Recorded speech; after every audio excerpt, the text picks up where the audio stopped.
Bonjour et bienvenue dans notre émission sur la santé.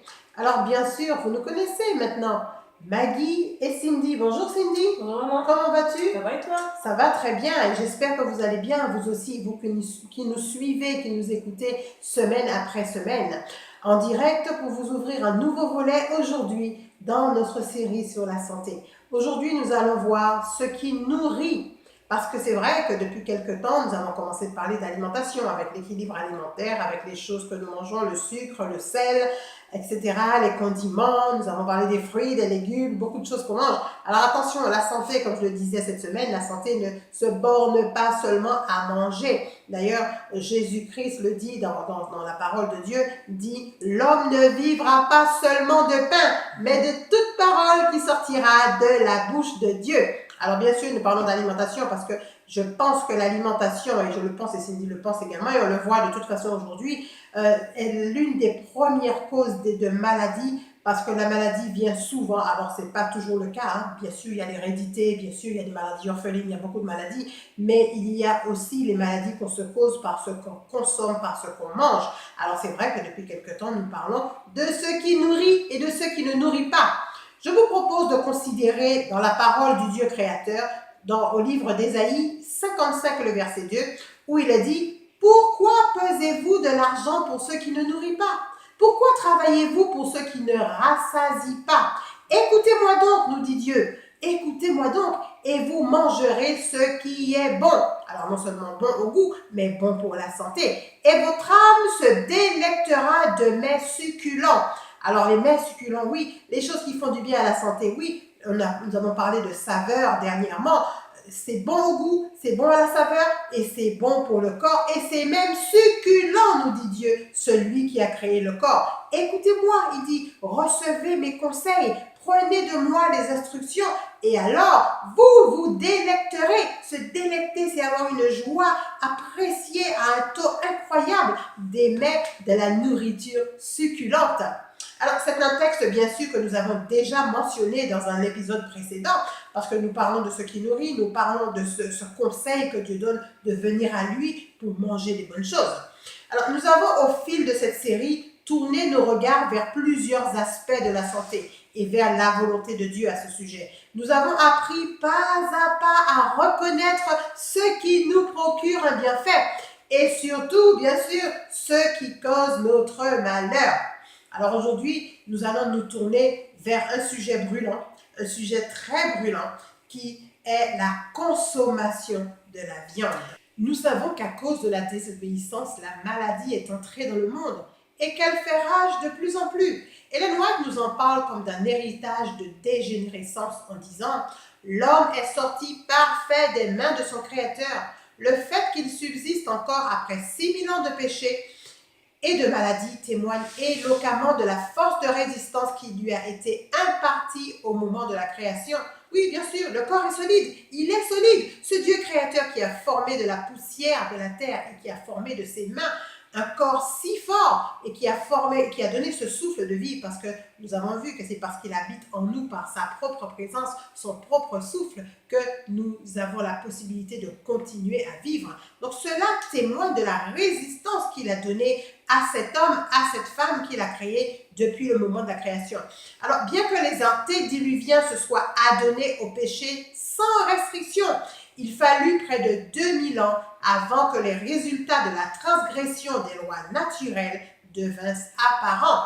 Si Adam n'avait pas eu plus de vigueur physique que les hommes d'aujourd'hui, il y a longtemps que l'humanité aurait disparu de la terre.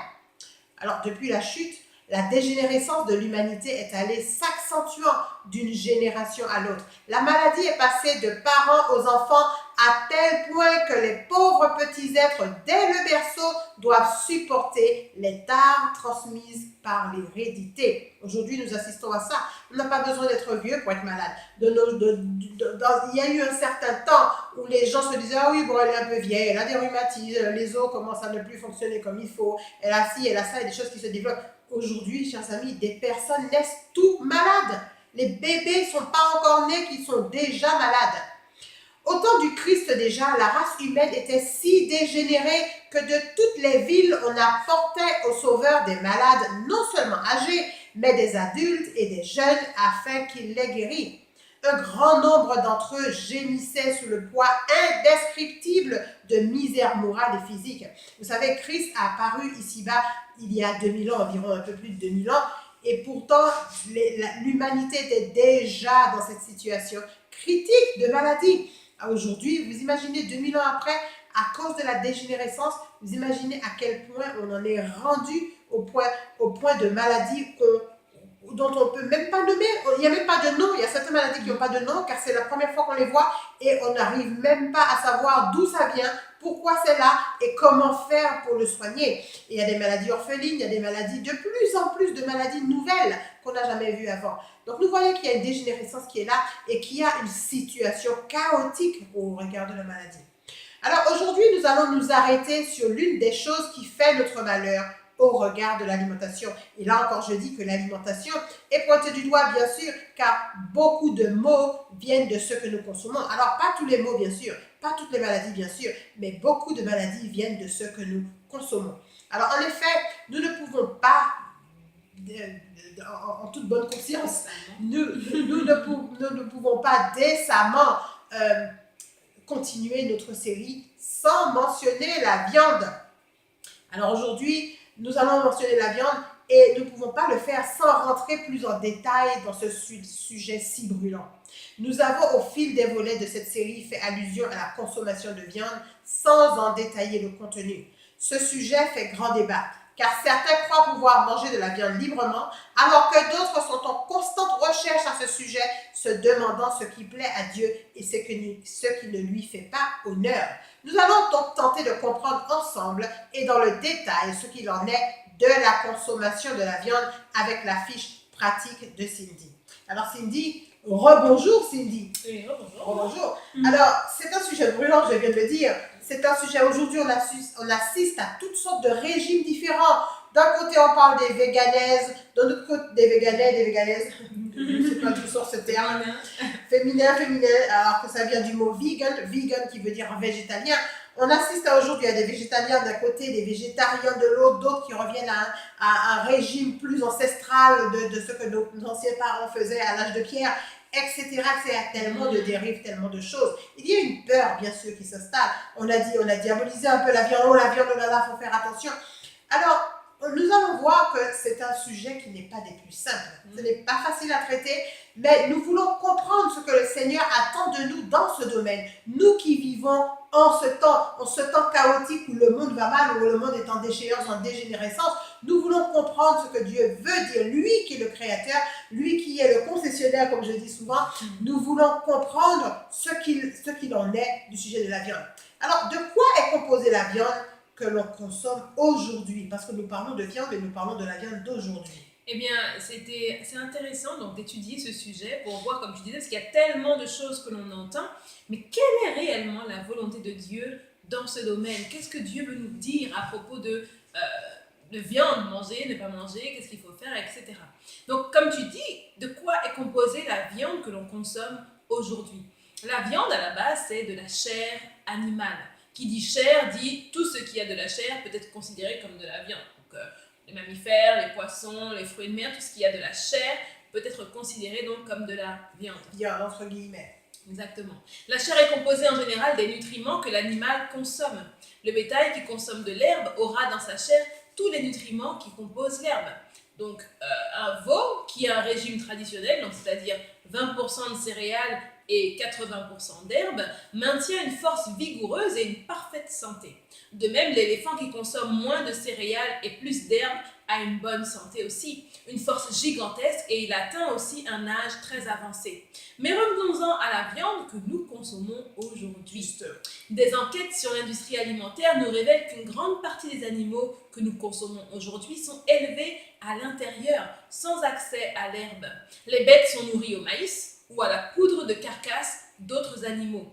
Donc, dans un désir de rentabilité et de profit, les industriels cherchent à faire grossir les bêtes au plus vite afin d'en tirer le plus d'argent possible. Donc, résultat, les bêtes sont malades et devant ce constat, l'homme va plus loin et donc il donne aux animaux des médicaments et autres antibiotiques afin de les soigner. tout autant de substances qui passent dans le sang des animaux, dans le lait des femelles et dans la chair que nous mangeons. La viande donc que nous mangeons aujourd'hui n'est pas du tout la même que nous consommions autrefois. D'accord. Alors, qu'est-ce que la viande est censée apporter à l'organisme? Alors, pour une bête élevée dans de bonnes conditions, la viande peut apporter de nombreux nutriments. Les principaux sont les protéines. C'est de loin la plus grande vertu de la viande. Oui, la viande apporte des protéines et en grande quantité. Mais d'où lui viennent ces protéines? L'être humain étant assez proche de l'animal dans sa constitution physique, comment se fait-il que nous sommes toujours à la recherche de protéines et que le bœuf, lui, n'en a pas besoin? Où la viande trouve-t-elle ses protéines? Eh bien, regardons au régime des animaux. Que mangent-ils? De l'herbe et des céréales. Ils doivent donc forcément tirer leurs protéines de ces sources-là. De même pour le lait et sa haute teneur en calcium, d'où vient le calcium des animaux? Il provient de ce que l'animal mange. Et comme nous l'avons dit, que mangent les animaux? Des céréales et de l'herbe.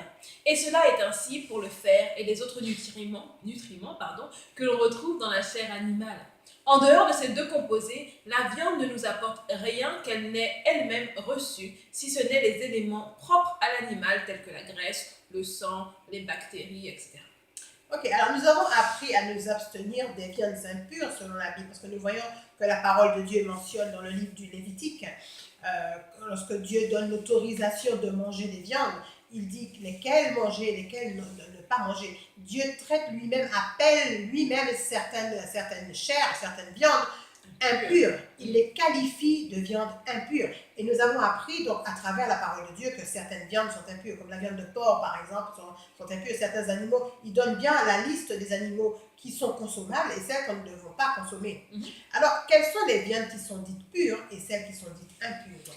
Bonne question. Le livre de Lévitique au chapitre, donc dans la parole de Dieu, le livre du Lévitique au chapitre 11 recense les viandes que l'Éternel Dieu a déclarées comme pures. Il dit sur la terre, tout animal qui a la corne fendue, le pied fourché et qui rumine, et dans les eaux, tous ceux qui ont des nageoires et des écailles et qui sont dans les eaux, soit dans les mers, soit dans les rivières. Il nous a également donné la liste de tous les oiseaux, reptiles, animaux qui rampent, que nous devons avoir en abomination, c'est-à-dire en horreur, et que nous ne devons pas manger. Et la raison pour laquelle nous ne devons pas les manger nous est également donnée dans le Lévitique au chapitre 11 et au verset 43 et 47. Ne rendez point vos personnes abominables par tous ces reptiles qui rampent. Ne vous rendez point impurs par eux. Ne vous souillez point par eux, car je suis l'Éternel votre Dieu. Vous vous sanctifierez et vous serez saints, car je suis saint. Et vous ne vous rendrez point impurs par tous ces reptiles qui rampent sur la terre, car je suis l'Éternel qui vous ai fait monter du pays d'Égypte pour être votre Dieu et pour que vous soyez saints, car je suis saint. Il continue, telle est la loi touchant les animaux, les oiseaux, tous les êtres vivants qui se meuvent dans les eaux et tous les êtres qui rampent sur la terre, afin que vous distinguiez ce qui est impur et ce qui est pur, l'animal qui se mange et l'animal qui ne se mange pas. Alors je vous conseille vivement de consulter le Lévitique, qui est le quatrième livre de la Bible. Le troisième livre de la Bible, pardon. Le troisième livre de la Bible, Lévitique au chapitre 11. Tout le chapitre 11 traite des animaux que Dieu le Créateur a déclarés purs et des animaux qu'il a déclarés impurs. Dieu a permis à l'homme de manger de la viande. Oui, bien sûr, il a changé à un moment donné, après le déluge, il a déclaré que les animaux pouvaient être mangés alors qu'il n'en était pas ainsi du tout avant le déluge. Comme nous l'avons vu la dernière fois, dans notre premier volet, nous avons vu que l'Éternel a donné toute herbe verte comme nourriture à l'homme. Il a donné des fruits et des légumes à l'homme comme nourriture de base. À la fin, après le déluge, il n'y avait plus rien que des animaux. Il ne restait ni fruits, ni légumes, ni céréales, ni rien de tout cela.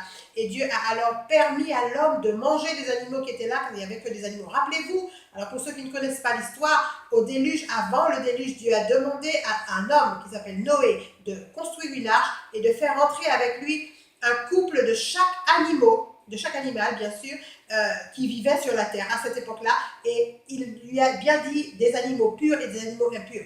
Noé fut cela. Ensuite, après le déluge, bien sûr, tout a été détruit, parce que la terre entière a été détruite, donc il n'y avait que des animaux qui restaient, ceux qui étaient dans l'arche avec Noé. Alors Dieu a donné la permission à l'homme de manger des animaux parce que c'est tout ce qu'il y avait. ou pas, on ne sait pas pourquoi, mais en tout cas, il a dit, vous pouvez manger des animaux. Cela dit, avec cela, dans le Lévitique un peu plus loin, il rappelle à l'homme les animaux qui sont mangeables et ceux qui ne sont pas mangeables. Et ceux qui ne sont pas mangeables, il les appelle lui-même, lui le Dieu créateur les appelle lui-même animaux impurs, donc impropres à la consommation. Alors, parlons de cela, consultez vous-même, consultez dans le livre du Lévitique au chapitre 11 et vous saurez quelles sont les viandes à la base, avant la dégénérescence, car aujourd'hui on parle de viande d'aujourd'hui, les viandes d'aujourd'hui, on ne parle pas des viandes de ce temps-là, bien sûr, on parle des viandes d'aujourd'hui. Alors, je vais poser une autre question, Cindy. Quels sont les dangers dans la consommation des viandes d'aujourd'hui? Eh bien, les dangers sont multiples. Comme nous l'avons dit tout à l'heure, la viande que nous avons à notre disposition n'est pas toujours de la meilleure qualité qui soit. Les animaux sont souvent malades ou élevés dans de mauvaises conditions. Nous courons donc le risque de tomber malade à notre tour. Mais même dans le cas d'un animal en bonne santé, il faut savoir que la viande étant morte quand nous la consommons, apporte à notre corps des éléments morts, créant ainsi un état de faiblesse pour notre organisme. Il faut savoir que l'animal mort nous communique toutes les bactéries qu'il possédait. Celles-ci passent ainsi des intestins à la chair de l'animal, n'ayant plus de barrière pour les retenir. C'est ce qui rend donc la viande tendre. Une fois que l'animal est mort, il n'y a plus de pression ni de division entre les différentes parties du corps. Tout se mélange et des bactéries migrent vers la chair de l'animal afin de commencer donc le processus de décomposition. Sauf que dans notre cas, cette viande est vouée à la consommation et donc du coup les bactéries seront également ingérées. L'animal mort nous transmet également de l'acide urique qui est présent dans son sang. L'acide urique, c'est quoi? C'est un composé chimique que l'homme, mais aussi les animaux, produisent. L'acide urique, c'est tout simplement un ensemble de déchets issus des cellules mortes de notre organisme et de la digestion de certains aliments que nous produisons et dont nous devons nous débarrasser. Chaque personne produit chaque jour une certaine quantité d'acide urique dont il se débarrasse donc par les urines. Mais les animaux fonctionnent exactement comme nous. Leur digestion et les déchets de leurs cellules doivent également être éliminés chaque jour sous forme d'acide urique. Bref, tous les animaux ont de l'acide urique qui circule dans leur sang, qui est toxique et qui doit donc être éliminé. Quand un animal est abattu, tout l'acide urique qui circulait dans son sang, il reste coincé après la mort de l'animal. Vous l'aurez bien compris, il se retrouve donc dans les tranches de viande que vous consommez. Une tranche de viande de taille moyenne contient environ 0,9 g d'acide urique. Or, notre organisme n'est capable d'éliminer que 0,5 g d'acide urique par jour. Au-delà, l'organisme est surchargé et il est incapable d'éliminer ses déchets. Sa réponse d'urgence, c'est quoi? Qu'est-ce qu'il va faire? Eh bien, il accumule cet acide urique dans les tissus de notre corps. Et quelle en est la conséquence? En s'accumulant dans les tissus, l'acide urique provoque la goutte, une arthrite aiguë, c'est une inflammation donc douloureuse des articulations. Il provoque également des calculs rénaux, des dysfonctionnements dans les reins, parce que les reins donc sont incapables de filtrer autant d'acide urique, ils ont surmené donc et ils sont malades. Mais savez-vous d'où vient le goût si caractéristique de la viande et qui fait raffoler donc tous ceux qui sont amateurs de viande? Eh bien, ce goût que nous apprécions tant vient de l'acide urique qui est présent dans le sang de l'animal et par conséquent dans la tranche de viande que nous mangeons ou que vous mangez. C'est le premier constat qui peut nous amener vraiment à réduire et à repenser notre consommation de viande. Comprendre qu'en mangeant une tranche de viande, nous mangeons également tous les déchets que cet animal devait éliminer et qui sont donc restés coincés dans son sang. Alors, waouh, c'est tout un programme. Ce n'est pas facile du tout, ce n'est pas de gaieté de cœur et ça fait peur quelque part. Ça fait un peu peur. Mais vous savez, la viande, oui, selon une certaine mesure, oui, selon une certaine condition, oui, ou pas. Mais les vérités que nous détaillons ici, les vérités que Cindy vient de nous dire, ça donne à réfléchir. Et la pensée de savoir qu'on mange un animal mort, une chair morte, qu'on introduit dans son organisme quelque chose de mort. Rappelez-vous, lorsque nous avons parlé de la semence, nous avons parlé des fruits, des végétaux, des légumes, nous avons vu que Dieu veut que nous soyons vivants Et pour être vivant, il faut introduire dans son corps des aliments vivants. Si les aliments sont morts, ça produit la mort. La mort produit la mort. La vie produit la vie. Et le grain qui est vivant, lorsqu'on le mange, il produit la vie. Par contre, l'animal qui est déjà mort, qui a déjà fait son temps, qui a déjà vécu et qu'il n'y a plus rien dedans puisqu'il est mort, la chair est morte, que voulez-vous que ça vous apporte de vivant? Ça ne peut rien vous apporter de vivant que des choses mortes, c'est-à-dire la maladie qui vous conduira à coup sûr vers la mort. Alors, que nous enseigne la Bible sur la consommation de la viande? Donc, la parole de Dieu, c'est le meilleur moyen pour nous de savoir quelle est la volonté du Seigneur, la volonté du Père, pour nous qui sommes ses enfants, ses créatures.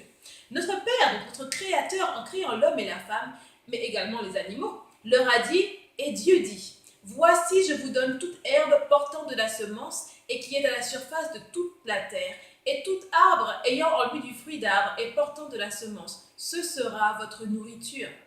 Et à tout animal de la terre, à tout oiseau du ciel et à tout ce qui se meut sur la terre, ayant en soi un souffle de vie, je donne toute herbe verte pour nourriture. » Et cela fut ainsi. Dieu vit tout ce qu'il avait fait, et voici cela était très bon.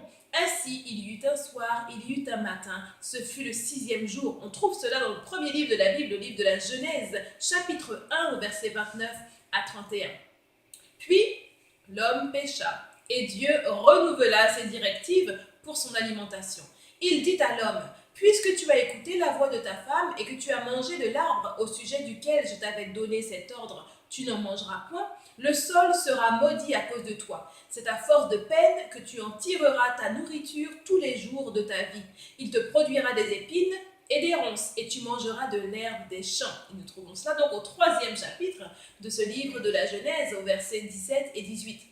Après le déluge, l'Éternel modifia ce régime et dit, « Tout ce qui se meut et qui a vie vous servira de nourriture. Je vous donne tout cela comme l'herbe verte. Seulement, vous ne mangerez point de chair avec son âme, avec son sang. » Nous voyons donc que l'Éternel, Dieu, a donné à l'homme la viande pour nourriture. Dans quel but? La Bible ne nous le dit pas, mais nous voyons que l'Éternel ne se contredit pas. À plusieurs reprises dans la parole de Dieu, nous voyons que lorsque Dieu veut mettre quelqu'un à part, il lui donne quoi? Il lui donne un régime spécial. Ce fut le cas de Jean-Baptiste et de Samson, à qui l'ange donna de strictes recommandations à leur mère quant à leur alimentation. Il nous est dit que Jean se nourrissait de sauterelles et de miel sauvage. L'exemple le plus flagrant qui nous est donné est celui du peuple d'Israël à sa sortie de l'Égypte. Dieu attira son peuple hors d'Égypte et le conduisit au désert. Là, il lui enseigna quoi? Sa loi, donc il fit alliance avec lui. Il lui donna également à manger quoi? Du pain du ciel. Mais le peuple, ne discernant pas le plan de Dieu, se mit à murmurer et à réclamer de la viande. Nous voyons cela dans le livre des Nombres, au chapitre 11. Le peuple se lassa de la nourriture du ciel. Le peuple ne fit pas confiance au plan de Dieu. Le peuple, regardant en arrière, recherchait la nourriture passée.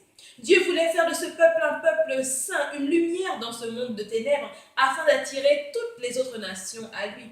Mais ils ne l'ont pas voulu. Ils ont préféré la nourriture terrestre à la nourriture céleste. Est-il possible qu'aujourd'hui Dieu veuille mettre un peuple à part? Est-il possible que Dieu veuille avoir un peuple saint qui puisse diffuser sa lumière au monde? Est-il possible que Dieu dicte un régime saint à ce peuple afin d'apporter la guérison non seulement à lui, mais à toutes les nations? Ce peuple existe-t-il aujourd'hui? Ce régime existe-t-il aujourd'hui? Le peuple l'accepte-t-il ou bien refuse-t-il la lumière, préférant le goût des ténèbres?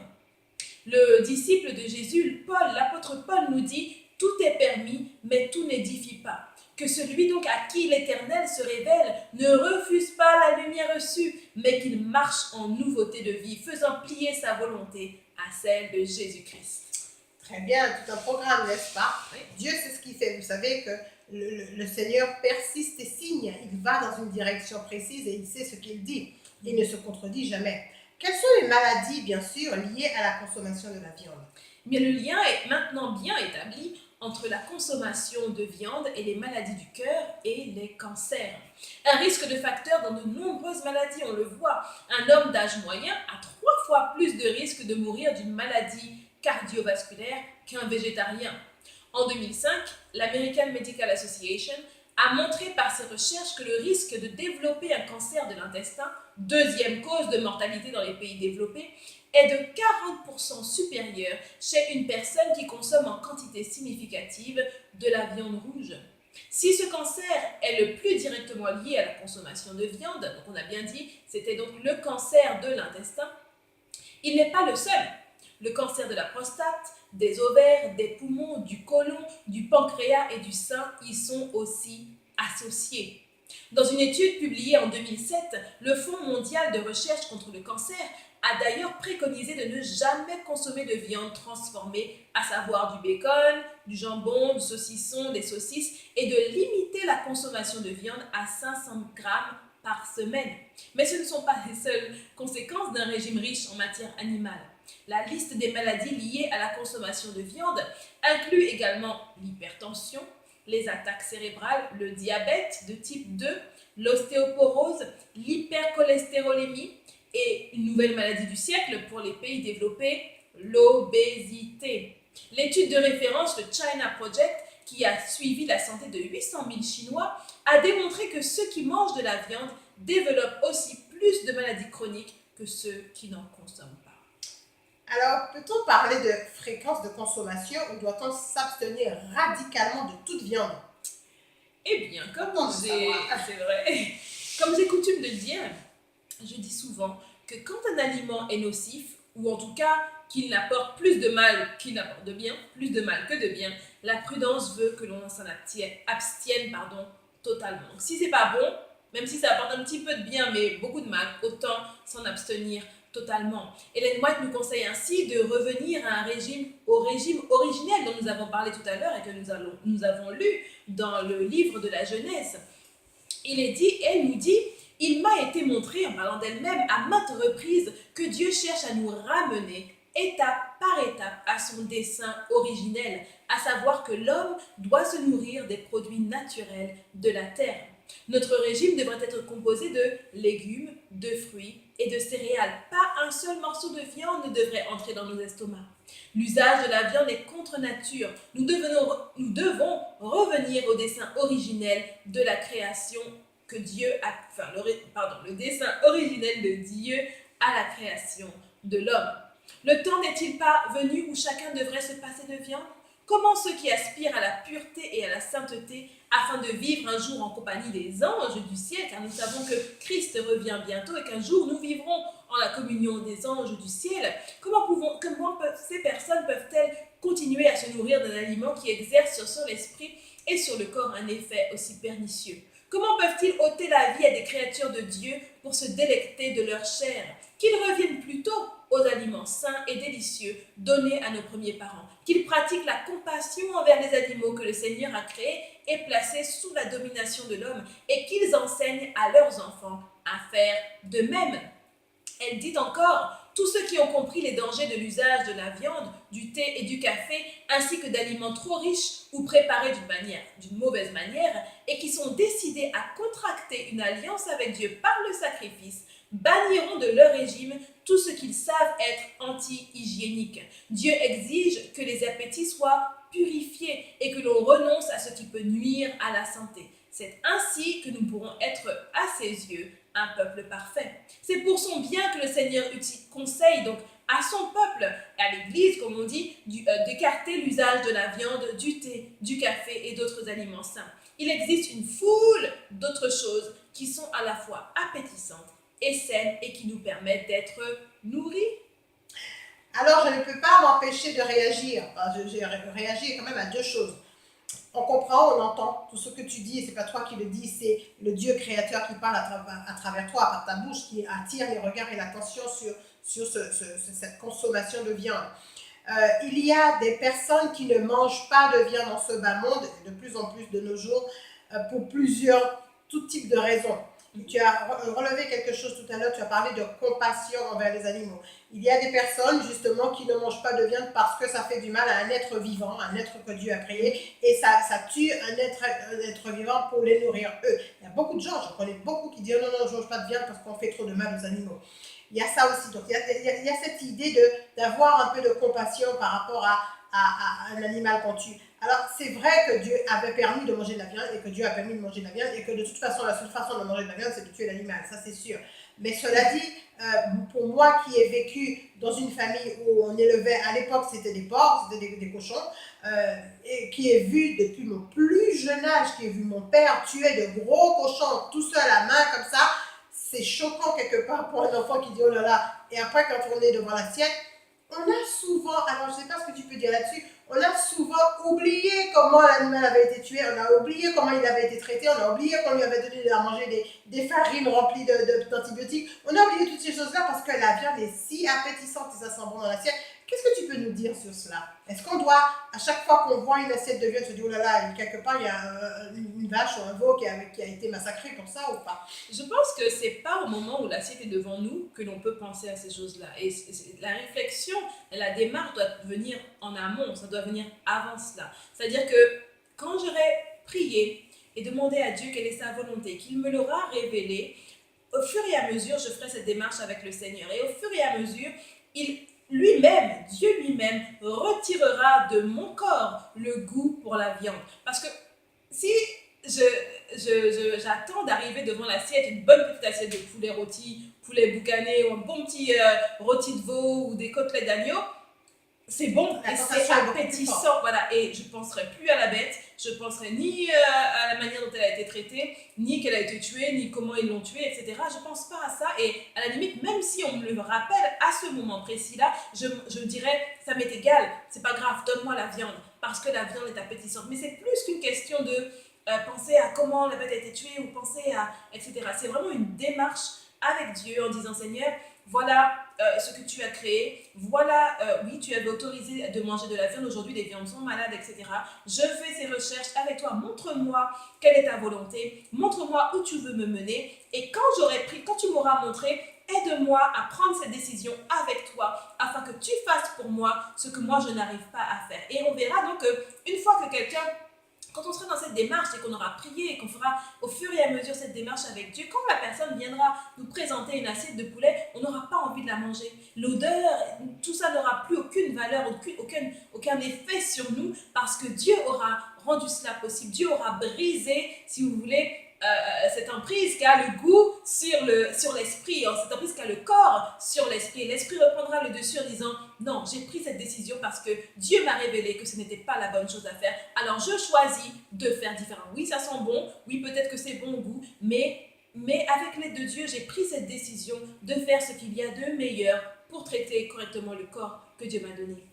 Alors, quand on parle de compassion, on a pour idée, on a en mémoire, à la pensée, que l'animal ne sert pas qu'à être mangé, parce que toutes sortes de dérives peuvent aller. Moi, si je peux prendre une anecdote, moi, à l'époque où je mangeais encore du poisson, de la viande et du poisson, quand on me présentait un aquarium ou un fond de mer, souvent on voit le fond de la mer et c'est très joli, des poissons très colorés, rouges, verts, bleus, quelqu'un me disait « Ah, qu'ils sont beaux, ce sont des êtres de la nature, des animaux de la nature, ce sont de beaux poissons. » Moi, la seule vision que j'avais en les regardant, je les voyais cuits, frits dans une assiette. Je disais, ah oui, ça doit être bon comme poisson, ce poisson-là. Alors, j'avais qu'une seule vision, qu'une seule façon de voir un poisson, c'était dans mon assiette, même quand je les voyais autrement, et c'était joli. Je pouvais simplement apprécier les bienfaits de la nature, apprécier la compagnie des animaux, etc. Et c'est vrai que lorsqu'on est focalisé vers une seule chose, je ne pouvais pas voir autrement un poisson que beau poisson frit, un beau poisson rôti dans mon assiette. Et ça peut tourner à tout autre niveau. On devrait, quand on fait appel à la compassion, essayer de voir l'animal autrement et voir qu'il peut servir à autre chose qu'à être mangé. Parce que là, on parle de bœuf, on parle de côte de bœuf, etc. Bon, ça c'est facile, c'est classique, c'est ce qu'on mange le plus. Mais toutes sortes de dérives à aujourd'hui dans ce bas monde existent. Il y a des gens qui tuent des baleines juste pour les manger. Il y a des gens qui mangent des serpents, il y a des gens qui mangent des chiens. Alors on est offusqué lorsqu'un beau petit chat mignon, on a pour idée que certains peuples, certaines tribus, certaines personnes dans ce bas monde mangent un chat. On dit waouh, c'est choquant, mais comment peut-on manger un chat? Mais c'est pareil de manger un bœuf et de manger. La compassion n'y est pas. C'est mignon un chat. Alors pourquoi plus manger un bœuf que manger un chat? Et pourquoi pas manger un serpent? Pourquoi pas manger? Et justement, ne voyons l'animal que dans son assiette et ne voyons l'animal que dans ce but-là, être mangé en viande, être mangé en barbecue ou autre chose. On assiste aujourd'hui à toutes sortes de dérives, des gens qui tuent des requins, qui massacrent des requins, qui massacrent des tortues, qui massacrent toutes sortes d'animaux pour les manger. Il y a des gens qui mangent des éléphants. On dit, oh, mais comment peut-on manger un éléphant? Alors, on mange des éléphants. Sur Terre, il y a des gens qui mangent des rats, et puis il y a des gens qui mangent des serpents, et il y en a d'autres qui mangent toutes sortes d'animaux parce que les dérives sont là parce qu'on a pris l'habitude de voir l'animal comme un beau civet de lapin par exemple, autre chose, comme un beau civet dans son assiette. On a du mal à réaliser qu'un animal c'est un compagnon, chers amis. Un animal peut être un bon compagnon, et ça on le sait pour le chien, on le sait pour le chat, on le sait pour le joli petit lapin tout mignon, tout blanc. Et pourquoi pas celui qui vit ailleurs et puis pour le lapin, il le voit comme un civet dans son assiette, désolé. Mais le chat aussi, on le voit, désolé, pourquoi pas et pourquoi pas. Et aujourd'hui, on est dans le pourquoi pas et les gens sont malades. On est tous malades. Parce que certains mangent du rat, d'autres mangent du chat, d'autres mangent du serpent, d'autres mangent du lapin. Et on en vient à aujourd'hui à manger de tous les animaux, y compris de ceux dont Dieu a dit tu n'en mangeras pas parce qu'ils sont impurs. Donc la compassion fait appel à ça. Essayez de voir l'animal autrement, essayez de voir l'animal comme un compagnon, essayez de comprendre quel est cet animal, à quoi il sert, pourquoi Dieu l'avait créé et qu'est-ce qu'il fait là. Il y a ça aussi, et aussi le fait qu'on n'est pas assez proche des animaux. Pour la plupart, en tout cas pour beaucoup d'entre nous, nous vivons dans des immeubles, dans des villes bien encadrées, et les seuls animaux qu'on voit, c'est soit le petit chien qui est dans mon jardin, ou du voisin, ou le petit chat, etc., ou le poisson rouge, mais on n'est pas proche des animaux. Et si on était plus proche de la nature, peut-être que la compassion serait plus éveillée dans nos cœurs, parce qu'on verrait plus de vaches tous les jours, et on serait peut-être plus réticent à vouloir les consommer. Alors justement, c'est un conseil à donner, sortez de vos maisons, allez dans les zoos. Si vous êtes dans une ville ou un endroit où il n'y a pas beaucoup de nature, allez dans un zoo, il y a des animaux là-bas. Apprenez à les connaître. Pour ceux qui sont à la campagne, ceux qui ont la possibilité d'y aller, rapprochez-vous de ces animaux dont on a peur parfois. Ça, je vais faire quelques guillemets ici. Parfois, on en a peur parce que tout simplement, on ne les connaît pas. On ne les connaît pas, on ne sait pas comment ils fonctionnent. Donc, on en a une peur bleue et puis on en tue, des petits insectes, tout ça, on les tue parce qu'on ne sait pas quoi faire avec. Alors, essayez peut-être de vous approcher d'eux, d'apprendre. Nous aussi, nous apprenons, ce n'est pas toujours facile. D'apprendre à les connaître, d'apprendre à connaître comment ils fonctionnent, d'apprendre à connaître qui ils sont et puis de les aimer tout simplement. Aimer les animaux que Dieu a créés, ils font partie de la création. Alors, la deuxième chose que je voulais dire en réagissant sur ce que tu as dit, tu as parlé de sacrifice. Alors, ne pas consommer de la viande peut faire appel à un sacrifice parce que, pareil, on le dit tout souvent dans cette série, lorsqu'on a déjà pris l'habitude de quelque chose, ce n'est pas facile. Moi, cela fait 14 ans que j'ai fait cette réforme de la viande où j'ai coupé toute viande de mon alimentation. Je peux vous assurer que ce n'était pas facile. Car mon plat préféré, c'était les cuisses de poulet avec des pommes de terre. J'ai dit, comment vais-je ne plus manger des cuisses de poulet? Mais c'est tellement bon, les cuisses de poulet. Et donc, quelque part, ce n'était pas facile. Donc, j'ai dû faire appel à un sacrifice. J'ai dû sacrifier quelque chose au départ et pour que ça devienne naturel, automatique après. Aujourd'hui, on présente une cuisse de poulet. Je dis, ah bon. Et pourtant, je ne voyais pas comment je pourrais faire pour ne pas manger une cuisse de poulet. Aujourd'hui, non seulement je ne l'ai pas du tout à la pensée, mais si on me présente une bonne cuisse de poulet qui sent bon, ça m'éveille en moi absolument rien du tout. Alors je vous encourage, chers amis, si vous voulez faire cette réforme de la viande, parce qu'après le choix vous appartient, nous avons vu le choix déjà, si vous voulez faire ce choix de manger sans viande, à ce moment-là, priez le Dieu Tout-Puissant, comme Cindy nous l'a dit tout à l'heure, et demandez-lui de vous enlever le goût de cette viande qui est néfaste plus bas, plus loin dans le corps et qui amène des maladies. Alors une question, Cindy, on est resté longtemps sur cette question-là, mais c'était important. As-tu un conseil pratique sur comment s'organiser pour une telle réforme? J'ai dit qu'il faut prier, j'ai dit qu'il faut y aller tout doucement, petit à petit et compter sur Dieu, mais est-ce que tu as des conseils pratiques sur comment commencer une telle réforme? Alors, je vois déjà les réactions de ceux d'entre nous qui consomment de la viande régulièrement et qui ne voient pas comment ils pourraient s'arrêter. C'est ce que tu disais. Une réforme ne se fait pas en un jour. Mais si aujourd'hui, l'Esprit Saint, Dieu parle à votre cœur, sachez qu'il vous accordera la force de faire cette réforme afin d'ôter la viande de votre alimentation. Cela ne se fera peut-être pas en un jour, mais l'important est d'avoir la volonté de faire la volonté de Dieu pour que notre vie, donc, soit entièrement entre ses mains et lui, il s'occupera vraiment du reste. Moi-même, je ne suis pas devenue végétarienne en un jour. D'ailleurs, ça fait déjà plusieurs années. Ça m'a mis plusieurs années donc, pour pouvoir le devenir. Donc, commençons par ne plus manger de viande à la maison mais seulement à l'extérieur. C'est comme ça que j'ai commencé donc à faire cette réforme au fur et à mesure. Ensuite, plus à l'extérieur, mais seulement lorsque j'étais invitée. Puis, avant que je m'en rende compte, je n'en mangeais plus du tout. Donc le goût et le besoin obsessionnel d'avoir de la viande était passé. C'est passé du jour au lendemain. Et ça n'est pas fait en un jour, ça a été par étapes. Au début, j'en mangeais plus à la maison. Après, j'en mangeais, mais seulement à l'extérieur. Après, j'en mangeais plus à l'extérieur non plus, mais seulement quand j'étais invitée. Donc, vraiment étape par étape. À vous de savoir quelles sont les étapes donc, qui correspondent le mieux à votre situation. Au fur et à mesure, on apprend de nouvelles recettes parce que parfois, on se demande mais qu'est-ce que je vais manger? Comment je vais faire pour manger? On devient plus créatif et la viande ne nous manque plus. Ce n'est pas moi, mais c'est l'œuvre de Dieu. Et il veut faire donc de même pour vous tous. Quand je vois aujourd'hui des personnes qui ne sont pas chrétiennes ou qui ne croient pas en Dieu, mais qui sont végétariennes ou végétaliennes uniquement pour leur santé, je me dis que cet exemple aurait dû venir de moi, à qui Dieu a donné tous ses conseils dans sa parole. C'est moi qui aurais dû être la première à embrasser ce type de régime. Mais gloire à Dieu, il n'est jamais trop tard pour commencer. Donc que ce soit pour nous tous un sujet vraiment de prière afin que Dieu nous révèle quelle est sa volonté et qu'il nous aide donc à réformer notre alimentation. Très bien, Cindy. Alors tu parles, mais est-ce que tu as un témoignage? Un témoignage Oui. C'est vrai que ce témoignage est plus pour les personnes qui, comme moi, ont été convaincues donc par Dieu, par son esprit, qu'il faut réformer son alimentation, mais qui ne sont pas encore certaines de vouloir le faire totalement. Moi-même, je suis devenue végétarienne, comme je le disais, mais ensuite végétalienne. Alors, végétarien, c'est quand on ne consomme pas de chair, on ne consomme pas de viande du tout, et végétalien, c'est quand on ne consomme pas de produits animaux, pas de lait, pas d'œufs, pas de fromage, etc. Donc, la deuxième partie s'est révélée plus difficile que la première, car en effet, le lait, les œufs et le fromage sont partout, on les retrouve partout. Donc je suis donc végétalienne, mais lorsqu'on m'invitait et qu'on m'offrait du gâteau, eh bien j'en mangeais. Ou bien s'il y a un plat avec du fromage dedans, je me dis « Oh, c'est pas grave, c'est juste un petit peu ». J'ai continué comme ça pendant longtemps.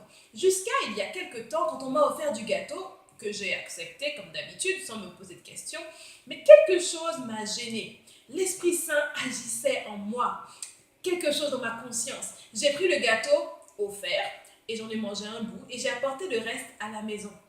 Mais je ne comprenais pas pourquoi ça me dérangeait autant alors que d'habitude, je faisais cela et sans aucun problème. Je gardais donc le gâteau en question avec la ferme intention de le manger le lendemain. En allant me coucher, j'ai été poussée à prendre ma Bible, la parole de Dieu, et à lire. Et j'ai ouvert au texte de Nombre au chapitre 11 et particulièrement les versets 4 à 6 et le verset 20. Mais lisons ensemble, je vais lire pour vous.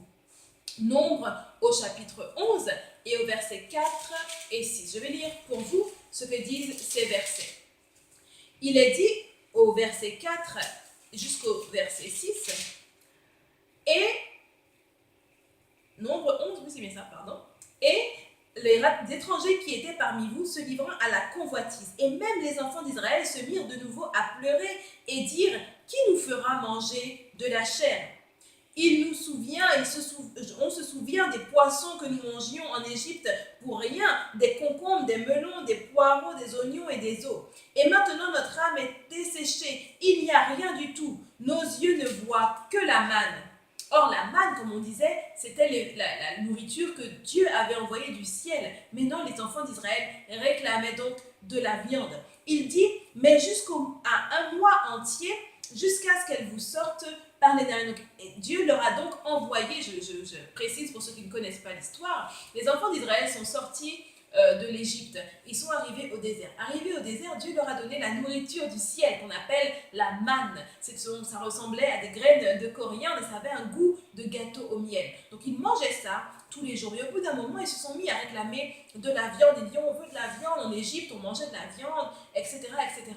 Ils ont tellement réclamé, ils ont tellement pleuré, ils se sont plaints que Dieu leur a dit, vous voulez de la viande, je vous donnerai de la viande.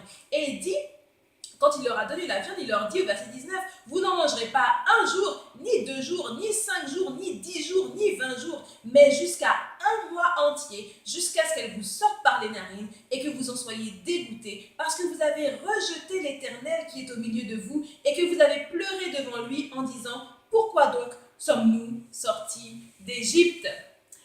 Je me suis alors rendu compte que tout en prônant la réforme sanitaire, tout en disant à tous oui, la réforme sanitaire, mon cœur convoitait encore la nourriture d'avant. Je n'avais pas tout abandonné aux pieds de Dieu. En un sens, c'est comme si je disais, pourquoi donc suis-je sorti d'Égypte ? Pourquoi est-ce que j'ai fait cette réforme ?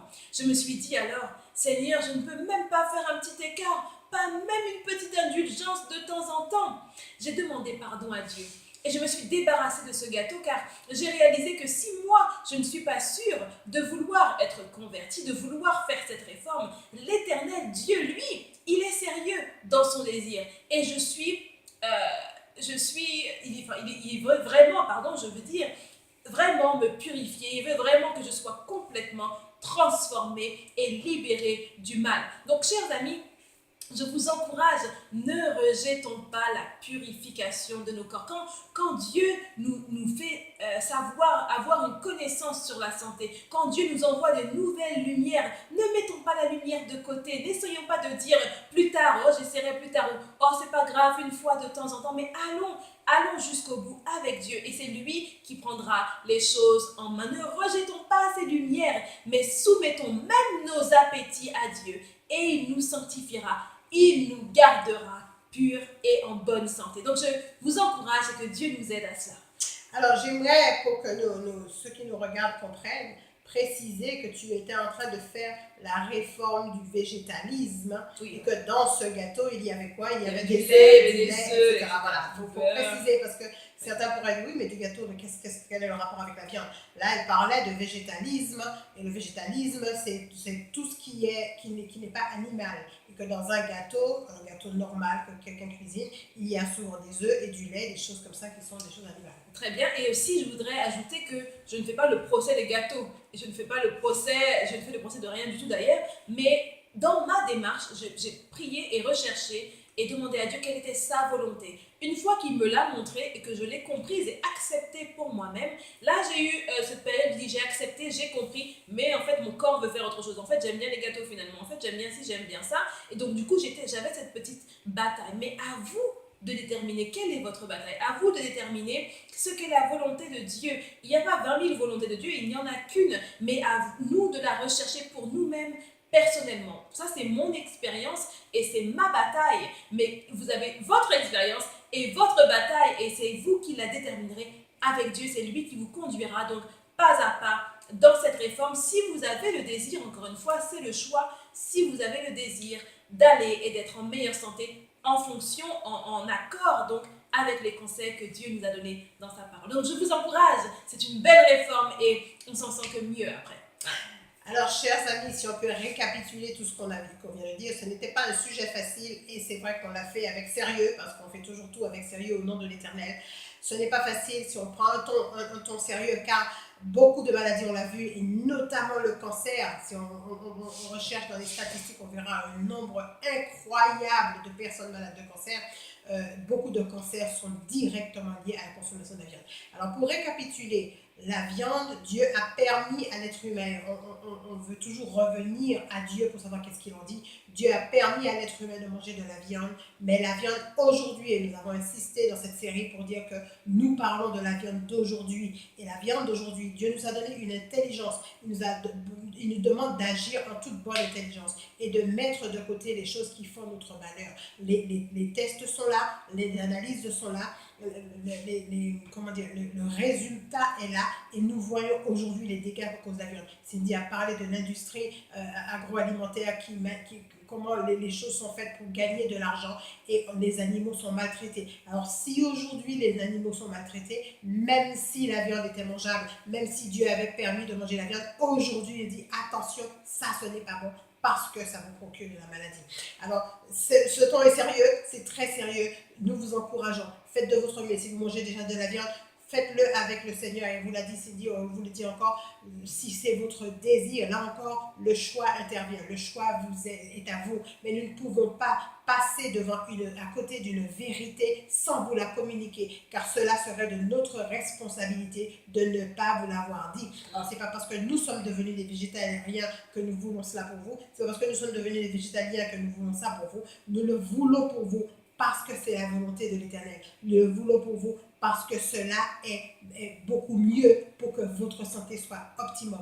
Et si vous recherchez, vous pouvez rechercher sur Internet, vous voyez à 2 personnes données, l'une qui ne consomme pas de viande et l'autre qui consomme de viande, faites la comparaison et vous verrez que celui qui mange de la viande de manière régulière est beaucoup plus malade que celui qui ne mange pas de viande. Alors nous ne saurons que trop vous encourager à faire de votre mieux, à faire de votre possible pour vous rapprocher le plus possible de ce que Dieu demande. Ne vous sentez pas mis à l'écart parce que vous mangez de la viande et que celui-là ne mange pas et qu'il a l'air plus en santé que vous, parce que nous avons vu aussi que la maladie ne dépend pas seulement de ce que nous consommons, mais que si nous faisons notre malheur en consommant quelque chose que nous savons d'emblée être néfaste, cela ne pourra pas nous procurer du bien. Alors je vous encourage à continuer de nous suivre comme cela. Nous allons ouvrir d'autres volets, nous allons récupérer d'autres pierres de la formation pour pouvoir vous les communiquer afin qu'ensemble, on se tienne par la main. Je vous avais promis que je prierai pour vous. Je prierai pour vous et priez aussi pour nous afin qu'ensemble, nous puissions cheminer sur ce chemin vers la santé. Que Dieu vous garde, qu'il vous bénisse et qu'il vous aide chaque jour à vouloir ce qu'il veut, c'est-à-dire une bonne santé pour vous. Alors, on vous encourage et on vous dit à bientôt. À bientôt. Au revoir.